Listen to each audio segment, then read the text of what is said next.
and welcome to the VCU ACE Lunch and Learn.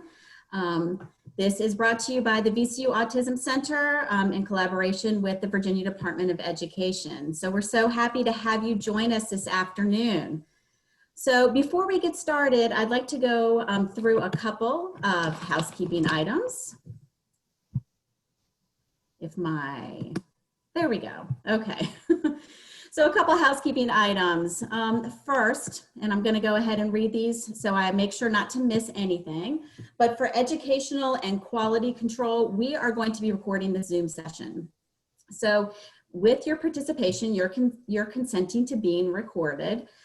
Before the session is shared with anybody on our website, we will edit and remove any identifying information that may be discussed during this lunch and learn. And we want to do that to protect your privacy. At the end of this lunch and learn session, we are going to have a short question and answer time, and all of that will be removed from our from the recording, and it will only be shared as an anonymous transcript. So I wanted to cover that before we started delving into a really interesting and fun and very important topic for this time. So our lunch and learn for today is titled Tips to Foster Social and Emotional Learning in a Virtual Learning Environment. My name is Noelle Woolard. I am a Technical Assistance Associate at the VCU Autism Center for Excellence. And I'm joined today by my wonderful colleague, Robin. I'm gonna let her go ahead and introduce herself. Hi, nice to be with everyone this afternoon. And my name is Robin Cleary. I'm a school social worker here at Louisa County Public Schools. So let's get started with this really interesting topic. Now, I first want to start by saying that Robin and I really, we love the entire topic and the entire concept of social and emotional learning. And it's really important for us to talk about this with today's climate. However, we are not experts in this area. So we want to just say that the things that we're sharing with you today, we are sharing from an educator perspective, a parent perspective, but also from the perspective of a social worker. And so if you have questions about any of the things that we're talking about, if we're unable to answer them, we promise you we will get you the answers and the resources that you feel that you need in order to really effectively implement some of these strategies. Okay, so with that being said, I want you guys to take a look at the 4 pictures that are on this slide. And what you will probably notice is that there are children, there are students that are learning in different types of environments, right?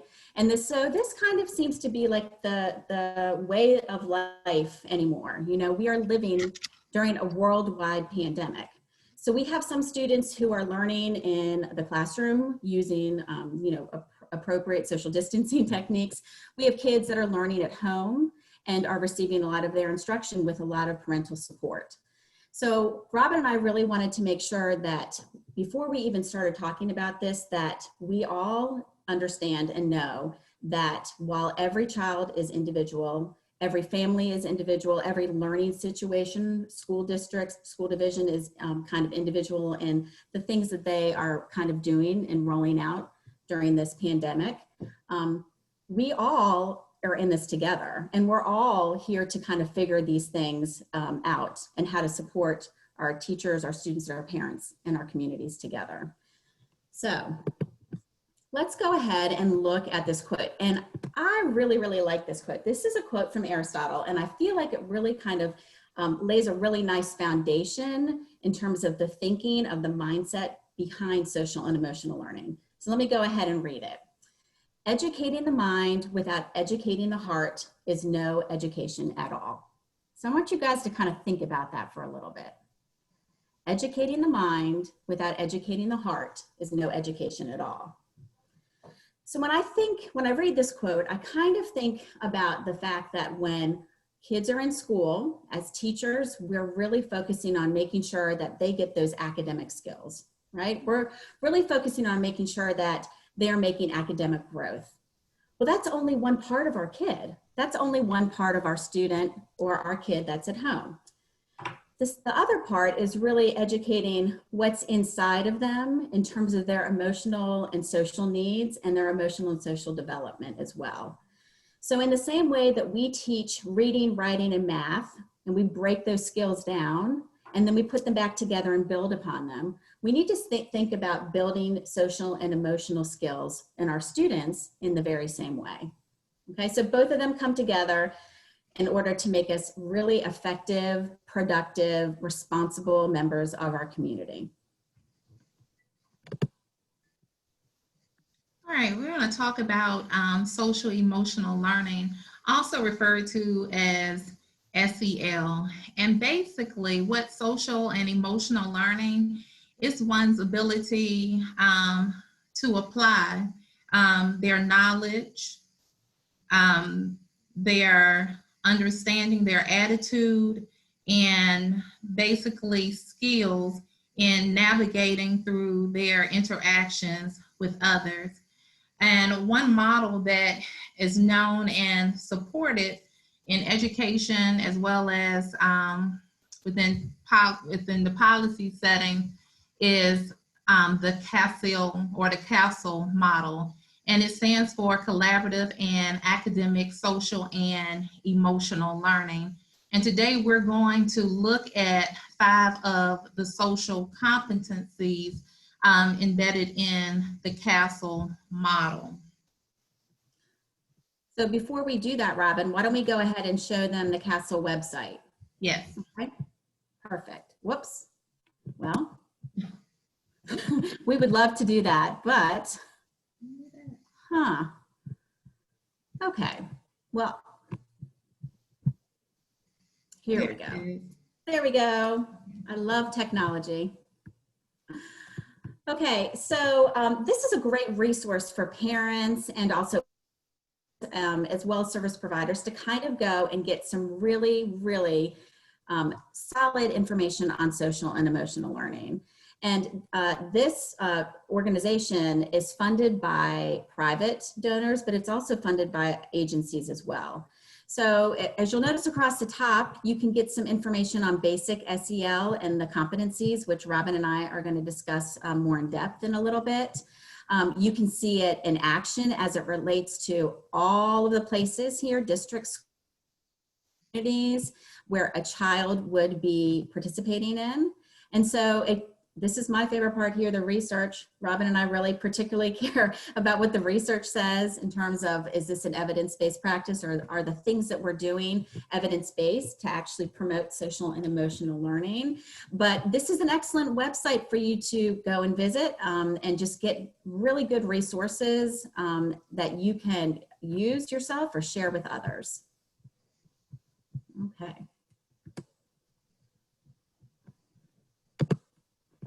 Okay. Okay, so right here you have the CASEL diagram.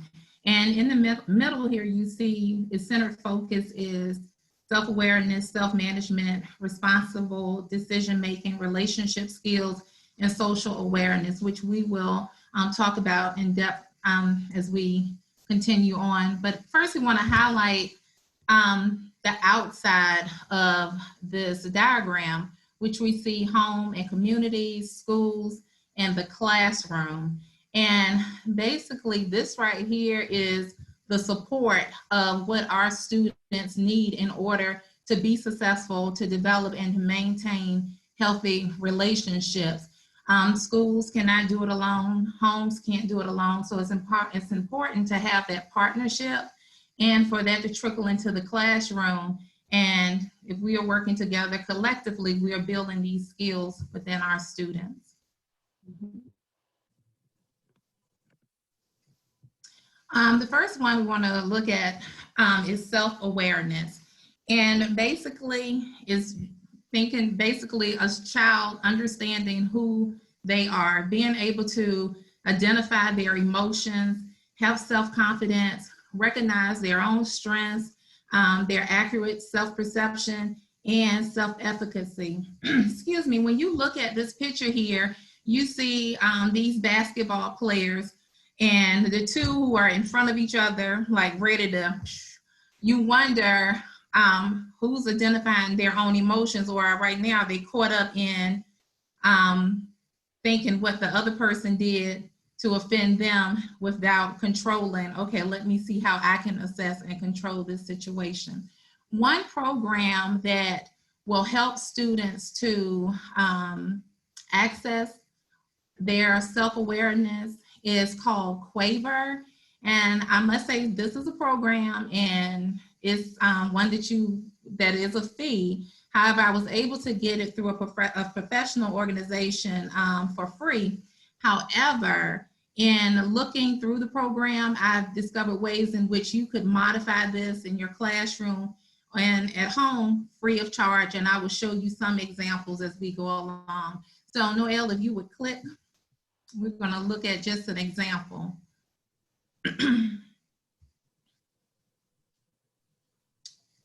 All right, so what I like about you, and we're going to just say, click right here on this example, what I like about you.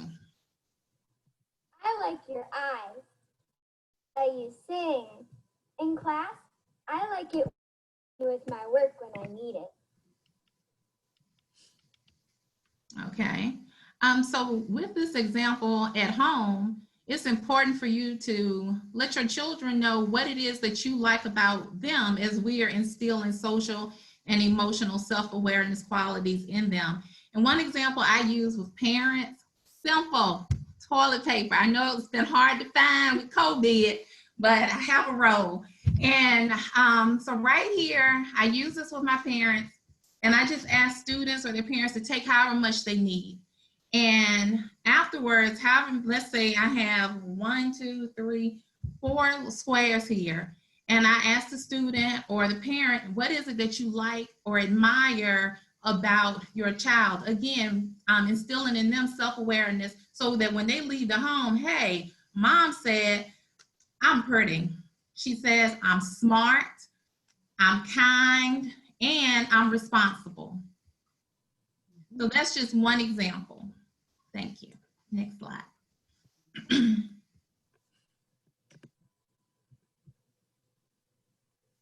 All right, next is self-management. And we see here this soldier who, despite the climate, he seems unbothered by the snow or rain that he's standing in. And he's maintaining his posture and his position. And when we have self-management, we are able to govern ourselves. We might can't control the externals, but we can control ourselves. And this includes self-discipline, setting goals, organization, stress management, impulse control, as well as self-motivation. We're going to look at an example of self-management.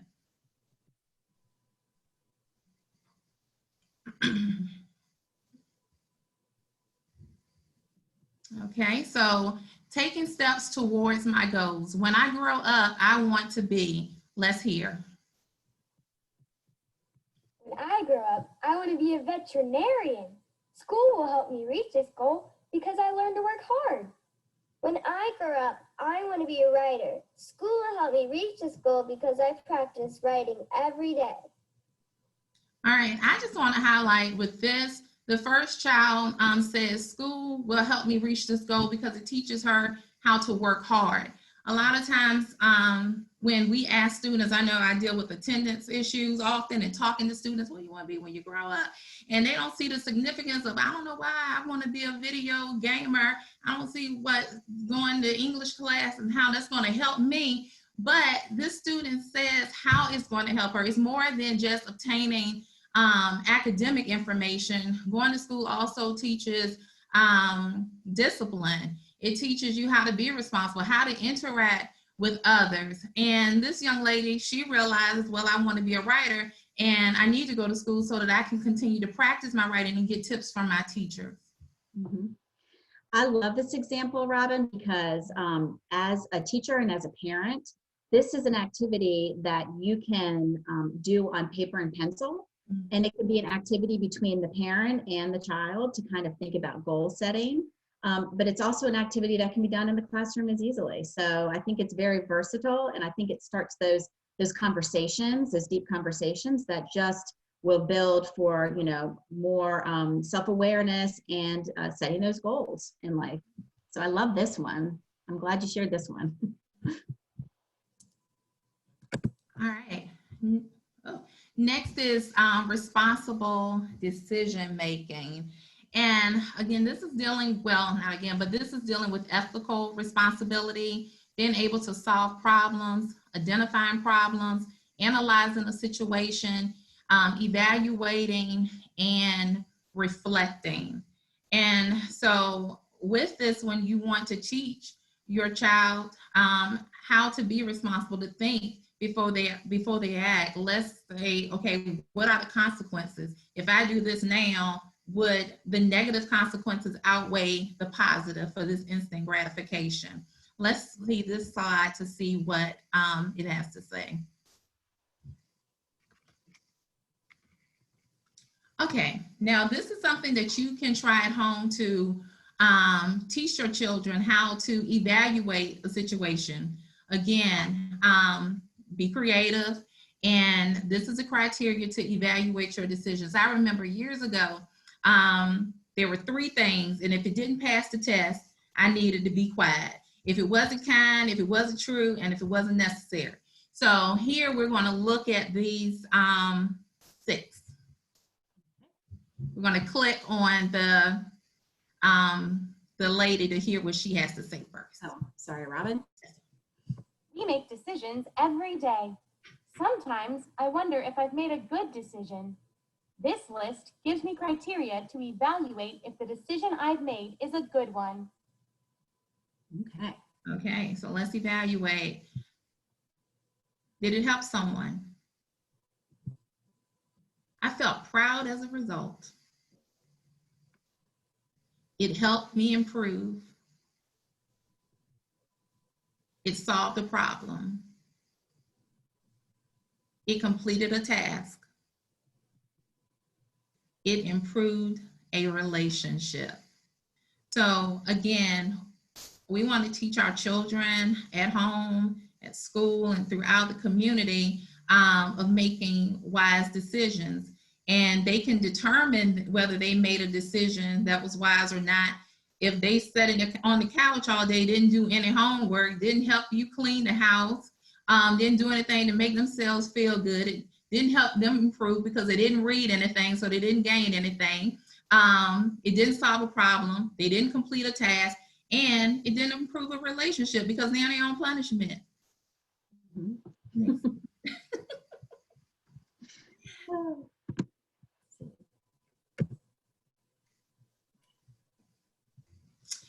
All right, next is relationship skills. I love nature, and the Canadian geese, when you read about them as they're flying south for the winter, you will notice that they're often flying in a V formation. So this shows their teamwork and also their strategy. It said, I think it's like 71%. It helps with their flight and getting to where they need to get faster. And the honking sounds you may hear up in the air, it's like they're encouraging that one ahead, keep moving, honk, honk. So that's just one example. And as it relates to our students and building relationship skills, we want to teach them how to build relationships, teamwork, social engagement, and to be able to communicate with one another. Let's see the next slide. The video. Okay, so celebrating friends. In developing friendships, kids will learn that it's okay to have more than one friend, but some have difficulties accepting that. So here we have Sanjay, and he tells us how he met Ron and Francesca and Eric. Let's click the arrow to see what happens here. All right, so now we have a situation. Here's a scenario. We're going to click on the scenario. Okay. When my new friend Francesca moved to town, we became friends quickly. Eric seemed mad every time I hung out with Francesca. I didn't know what to do. Okay, so this is a discussion you can have with your child. You can create a situation, or if they're faced with this, ask these questions. Number one, what feeling is really beneath Eric's anger? How can Sanjay show both friends he appreciates them? And lastly, what would make this situation better? So this promotes discussion at home and a conversation you can have with your children.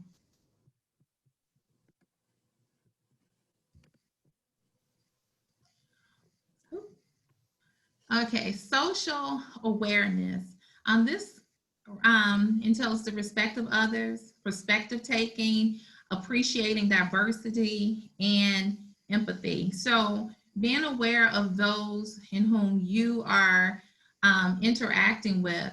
And a lot of times when you can kind of understand someone else's situation, you may respond differently versus if you just like, I'm just so self-absorbed.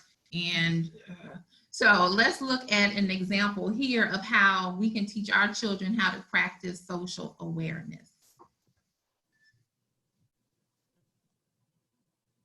Okay, being kind. That has been the word for the past, I guess, year and a half now, ways of showing and displaying kindness to others. So here we have a situation, woman has 2 bags, child standing beside. How can I be kind? Let me help her. All right, let's look at another one. All right. How can I be kind? What can I do? Let's see. Open the door. All right. Being kind. Okay, you want to play basketball, but how can I help? Let me help you. All right, so this is just so many examples that you can use throughout when teaching these competencies to your child or to your student. Thank you, Noel. Yes.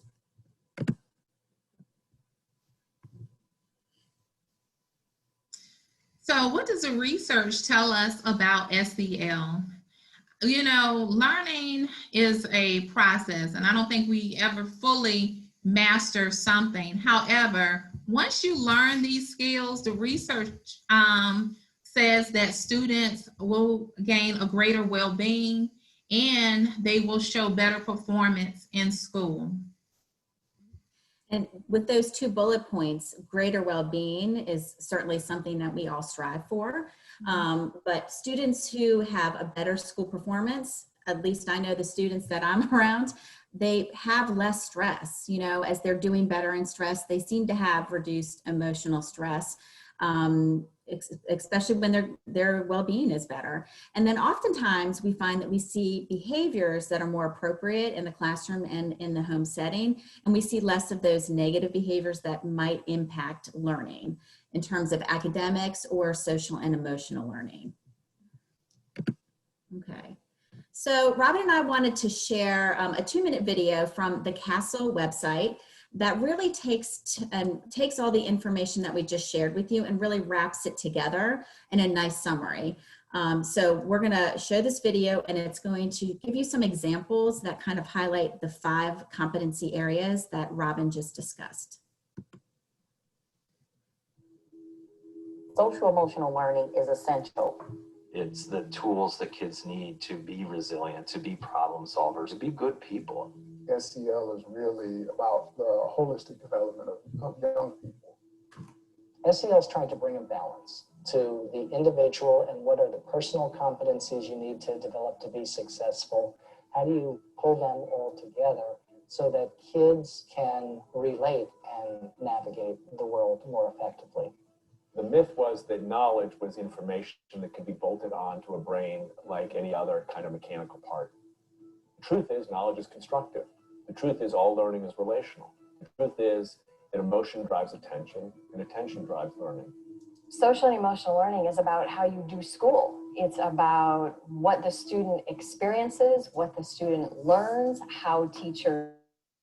You can think about schools and classrooms, out of school time spaces, families, etc., as places where there's an exchange of knowledge about the world, knowledge about yourself, and knowledge about the other persons that you're interacting with.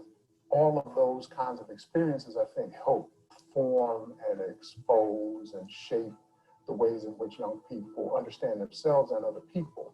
And we start talking about the whole child. Does your child understand self-awareness? Do they understand social awareness?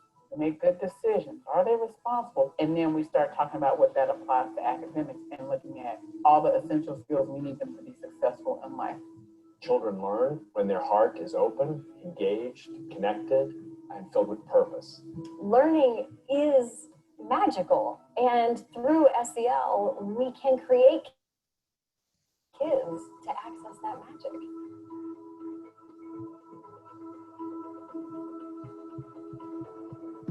Okay. So Robin and I really like that website, and we would encourage you, if you've got some time, to kind of check out some of the resources that are available and some of the information available on that website. Okay, so we're going to shift a little bit, and we're going to talk about social and emotional learning as it relates to students with disabilities. So when Robin and I were preparing for this, this Lunch and Learn today, we realized there's an awful lot of literature out there and research out there that really addresses social and emotional learning for typical developing students. However, there's not a lot, there is some, but there's not a lot for students with disabilities. So we're pulling out some of the things that we found within that literature, but also some of the things that we know to be true because we have considerable experience in education. So for many of our students with disabilities, we know that there are limited opportunities to interact with kids that are their same age. Okay, so this may be because maybe they have some challenges, developmental challenges, or they may have some behavioral challenges that may make those opportunities for interaction maybe less frequent. And that is probably going to impact the growth of their social and emotional skills. That's you know, something that we kind of know. The great news is that many of our students and the teachers that work with them and their parents have identified some types of systematic instruction that is incredibly effective for them. And they also know some of those specialized supports that will help to grow those social and emotional skills for our students. So we just have to think about our kids as individual students and as individual learners and kind of figure out where their current social and emotional skills are, and then match our interventions to those so that our kids can make the growth that, that we need them to make. Okay, so Robin and I are going to talk to you about some tips and suggestions to support growth, social and emotional learning growth. All right, but before we do, based on what we discussed or what you've heard and your understanding of the 5 competencies, we want to watch this video of Simba and Mufasa. And this scene right here is their conversation after his father saved him and Nyla from the hyenas. And so what we would like for you to do in the chat box, just say the competency that you see here in this video. And for those of you who are not familiar with Zoom, your chat box should be at the bottom. If you kind of hover over the bottom, a bar will pop up. You click on chat and you can kind of type in there. And our facilitator for our session is Vicky, and she's going to kind of help us with this. Okay, so let's take a look at this video.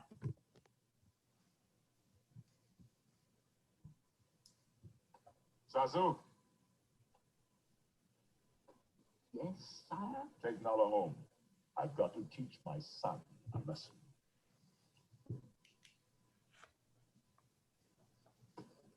Come, Nala. Simba. Good luck.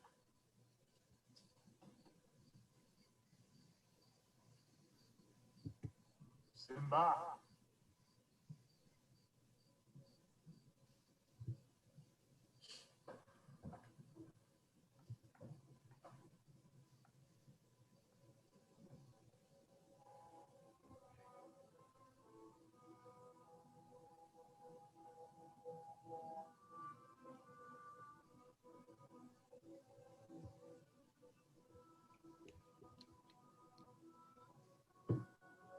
Simba, I'm very disappointed in you.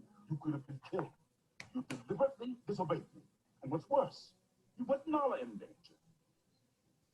I was just trying to be brave like you. I'm only brave when I have to be. So, being brave doesn't mean trouble. You're not scared of anything. I was today. Or, Yes. I thought I might lose you. guess even kings get scared, huh? You know what? I think those hyenas will be scared. Because nobody messes with your dad. Come here, you. Oh, no, no.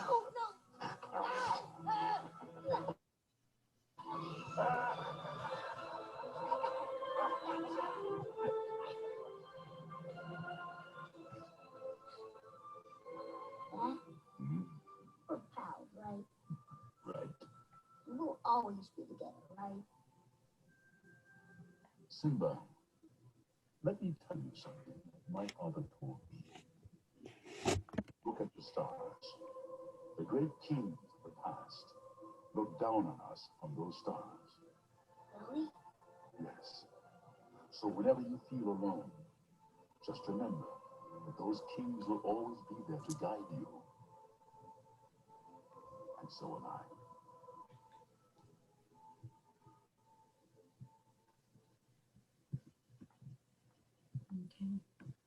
Okay. I think I saw one person respond.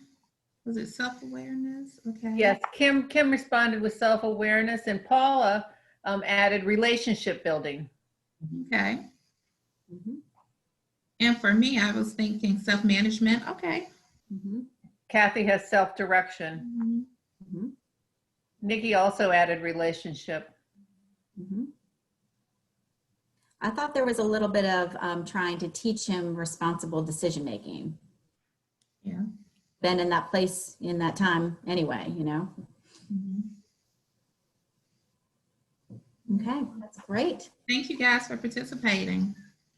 So what I really like about this, this exercise, Robin, is that it kind of goes to show that some of the behaviors that are social and emotional behaviors that we hope our kids and our students will have, they actually can span across more than one of those competency areas. And there is some overlap. So it's not like they're all working in silos, but they really are working in collaboration with one another. So I really like that. Okay. So this is kind of the part where in our Lunch and Learn today, where you know, I know that we've kind of given you a ton of information, and if you're new to social and emotional learning, we may have given you almost too much information. So you may have the question, okay, well, this is all really good stuff, but where am I going to start? Where am I going to first start focusing on the social and emotional skills that my student or my child need? Okay. So we're actually going to start quite simple, and sometimes starting simple is the best way to go. So as a child's parent or as a child's teacher, you are truly their best role model. So the things that you do and the way that you act and the way that you interact with others are really all teaching opportunities for you. So as much as possible that you can, as you are role modeling for your child or your student, label some of the things that you're doing, you know, label why you're doing some of those things that you're doing. Use a variety of emotions and coping strategies and model them for, you know, the kids that are watching you. So I know in particular, when, let's say, there was an example, actually, this happened to me yesterday morning. I was in my pantry and something very heavy fell on my foot. And it really, really, really hurt very badly. And I really wanted to scream, but my son, who was 13, was eating cereal at the breakfast bar.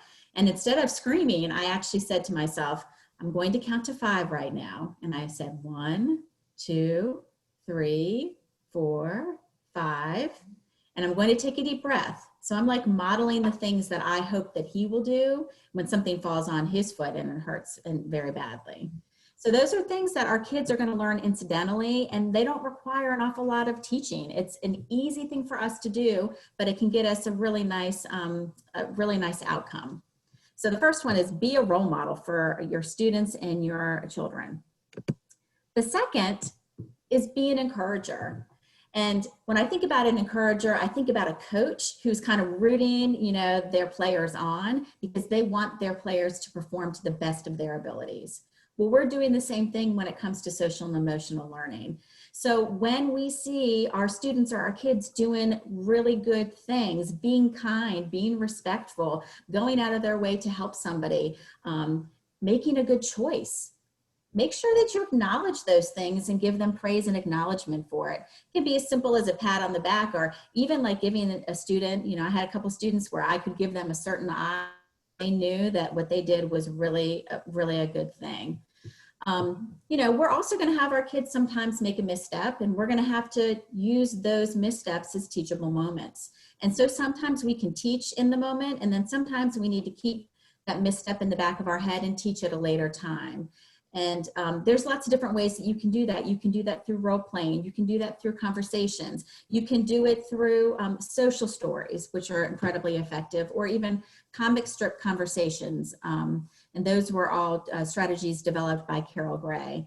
And you can certainly Google those to kind of get some more ideas for social stories and for cartoon characters and things like that that will help you kind of show and depict different people communicating and interacting in different ways. Okay, so I chose to kind of break down teaching of emotions, because really this is one of the first things that we would probably focus on for students in terms of kind of building up their social and emotional skills. Okay, so I've included two different types of picture cards that display different emotions, and they're both free. I found them on Pinterest, and I just Googled and I found different ones. So I've included the links on the bottom if you're interested in kind of finding them yourselves. But first, when we teach emotions, we would teach our students to identify the emotions on others. And so we would first start with pictures. So we would take the pictures and we'd put them out on the table in front of our student, or we would put them up on the smart board, or we would put them, if we are doing virtual learning, put them up on our computer screen, and our students would have a poll where they're able to respond in the poll. And we would say, which one is happy? Which picture is sad? Show me silly. And after we know the students have identified the way, then we would kind of flip it a little bit, and we would hold the picture up and we would say, how does this person feel? And so the goal with this is that we would really want our kids to really be able to identify emotions that they see on pictures. Okay, so that's kind of the first place that we would start. After that, then we would want to make sure that our kids are able to identify the emotions on other people. So it could be their peers, it could be their parents, it could be their teachers. So we want to make sure that they can identify it on real people. And then the third step is that we would want to make sure that they can identify their emotional states within themselves. Okay, do you kind of see how this is building one layer at a time? Mm-hmm. So one of the ways that I really like to teach emotions and emotional regulation is using the 5-point scale. And again, this is another evidence-based practice that has a lot of research to support its effectiveness. But what you'll notice on this 5-point scale is that on the left-hand side, we have different colors. You know, we've got red all the way down to green. And so you can kind of think about what the red depicts all the way down to the green and what that depicts. And then we have the facial expression that matches with the number and the color on the left. And then we have a description of that emotional state. So we label the emotional state and then we describe that for the child. So you'll see if a child's at number 1, they're happy, they're ready to work, okay? Now, oftentimes with the 5-point scale, we sit with the student and we come up with what their definition of happy is, or anxious is, or frustrated. And we match it to the things that we know that they maybe struggle with, or maybe some of the behaviors that we have seen. And honestly, this is an excellent strategy to use in home or school. Another way that I would probably kind of use this in terms of virtual, When kids come into your Google Classroom, when kids come into your Zoom classroom, they have an opportunity to tell the teacher what their emotional state is. The 5-point scale descriptions may be changed. Maybe number 1 is, I'm here and I'm happy to learn online. And number 5 is, I'm frustrated because my technology is not working for me today and my internet keeps going in and out, you know? So the teacher knows from the time the student gets into the classroom kind of what their situation is and how ready they are to learn some new information, okay? So our students are identifying it with them in themselves, and then they're communicating it to others, okay? So let's go another level up, okay? So with this example, we're really combining emotional regulation with decision making. And so, you know, this was one of the things that, that in the Lion King clip, we saw a little issue with. You know, we had the 2 little lion cubs and they went and they did something that they were not supposed to be doing, right? That was not a good decision, okay? So this is a great opportunity for us to talk about other options of what a child can do instead, okay? So on this specific 5-point scale, it's actually been adapted to become a feelings chart. So number 1 is, I'm feeling great. So moving over to the next column, what can I do when I'm feeling great? Keep up the good work, help a friend, ask the teacher if they need help with a task within the classroom, okay? Let's go all the way up to number 5. 5 is, I need some help. So what are some of the things that we can give our children to do as choices when they feel like they need some help and they may be at a point that's boiling over? They can ask for a break, they can count to 10, they can drink some water. In some schools, some teachers have a flash pass, so they take this little pass and they are able to go free and clear down to the guidance office and chill out. In a home environment where children are learning from home, maybe that's it. I need 5-minute break, Mom. I need to go into my room and just take a 5-minute break and then I'll come back. So we're kind of teaching emotional regulation and teaching them some of the better choices that they can make when they feel these ways. Okay, so one other thing that I really liked was looking at different behavior scenarios. And Robin shared some kind of ways that you might do this using her virtual online kind of tool that she has. But this can easily be done at home. It can easily be done virtually. It can easily be done at school. So you just have to individualize it to your student and to your learner and to the situation that they're in. So I found this behavior basics, social scenarios, and many, many others on Teacher Pay Teacher. So if you don't already have an account on Teacher Pay Teacher, it's very easy to set up a free account. When I go into Teacher Pay Teacher, I put in the search box what I want, and then there's a drop-down menu, and I always choose the one that says free. So this is actually one of those free resources, and I found 10 of them that were very similar to this, but this is the one that I wanted to share with you today. So these are social scenarios that are within the home, and there's a corresponding page that kind of has the different options of different things that you can do that would match the social scenario. So the first one here on the top left is, someone keeps poking you in the shoulder with a pencil during class. What should you do? Okay, well, this happens often in many classrooms. And even though kids are not in classrooms right now, this is still an amazing opportunity for us to kind of talk through what a child might do when we do get back in school and somebody pokes them in the back with a pencil, okay? So these are the kinds of conversations that don't take a very long time, but yet that you are starting to build those components of decision-making that go into social and emotional learning.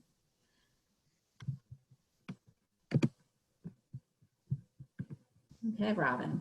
All right, next I want to talk about some resources that promote social and emotional learning. And one that we're going to explore is the Why Try program. And what this program does is teaches students resilience. And it's a program that teachers can use as well as parents. Noelle is going to scroll down. My other colleague and I used the program last year for an attendance program where we had weekly lessons to promote student attendance and talking about choices and decision making, but that is you have to pay for the teachers. I think it's a cost of $99, but here this parent guide is free. They are offering it for free, and so this is one site that you can go to as a parent and get some ideas and create your own lessons within the home. Let's click on this guide to see. So once you go to the site and you click on the parent guide, you'll listen to this video and you'll see underneath there are different lessons that you can use to foster resilience. And so we see there's 10, and the first person to pick one that they would like for us to view, we will go with that one. So use your chat button again and just say which one you would like, 8, 9, all right. Self-grace. Oh, okay. Number 10, okay.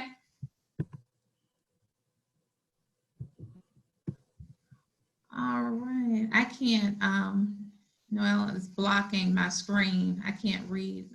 You can move me, but I'll read it for you. Okay. So self-grace. So one of the things that's really nice about this website when you go into each of these content areas is that they define what self-grace is. So defined by them is recognize that you are human, don't fear failure, embrace it, it's inevitable. When you feel you failed, forgive yourself and keep moving forward. Realize that you'll never be perfect because you're constantly in the mindset of forgiving yourself, you don't get stuck in the resilience-killing rut of self-contempt. So let's scroll up. So here you can listen to the chapter, self-grace, letting go of past mistakes. Here's, if you can scroll back, I think that was a question. So you can, okay, so what's the biggest mistake you've made as a parent? Okay.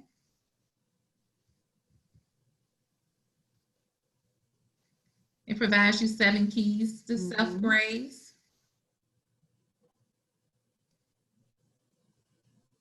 So you'll find this is not only helping your child, but it's also helping you as well.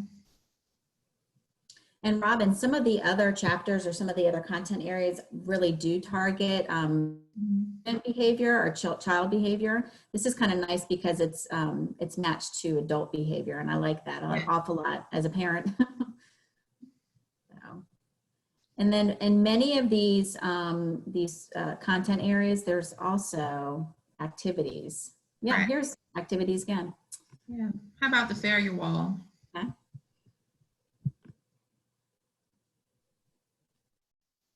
Okay. Yeah.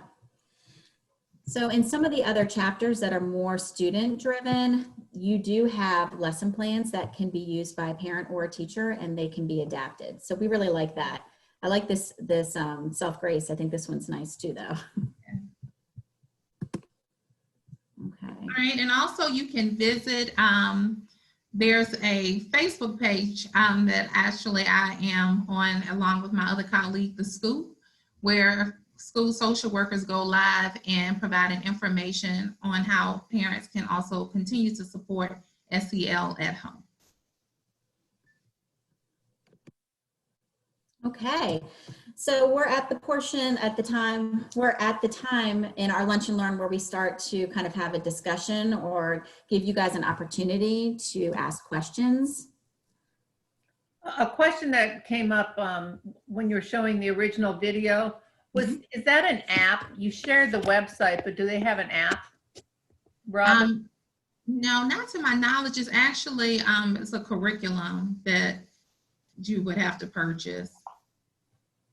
In order to get what that I shared in the dip, because it has lesson plans, and also you can share it with teachers, and it's really cool. I'm learning it now, but it also provides a way for you to collect data to see how what you are sharing, how it's impacting the students, and I can provide that information to whoever asks more detail or the actual link later.